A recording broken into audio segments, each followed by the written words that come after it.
ప్రభు అంటే ఎవరో మనకు తెలియదు. లోకంలో ఉన్నప్పుడు దేవుడు ఎలా ఉంటాడో మనకు తెలియదు.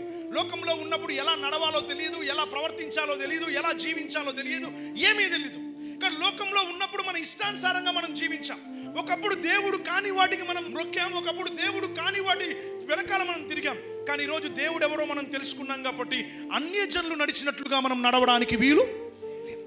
అన్యజనులు నడిచినట్లుగా కానీ, అన్యజనులు ప్రవర్తించినట్లుగా కానీ మనం ప్రవర్తించడానికి వీలు లేదు. ఎందుకంటే అన్యజనుడు నడిచినట్టు నడిస్తే నువ్వు క్రైస్తవుడు కావు. అన్యజనుడు జీవించినట్టు జీవిస్తే నువ్వు క్రైస్తవుడు కాదు.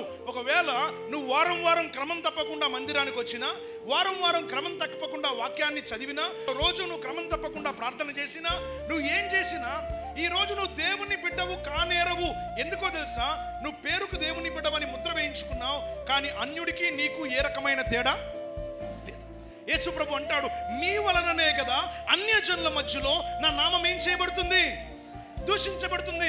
వీళ్ళు మందిరానికి వెళ్తారు కానీ వీళ్ళ ప్రవర్తన బాగోదు, మందిరానికి వెళ్తారు కానీ వీళ్ళ జీవితం బాగోదు, మందిరానికి వెళ్తారు వీళ్ళ నడత బాగోదు, మందిరానికి వెళ్తారు అన్యజనులు ఎలాగైతే నడుస్తారో వాళ్ళలా నడుస్తారు.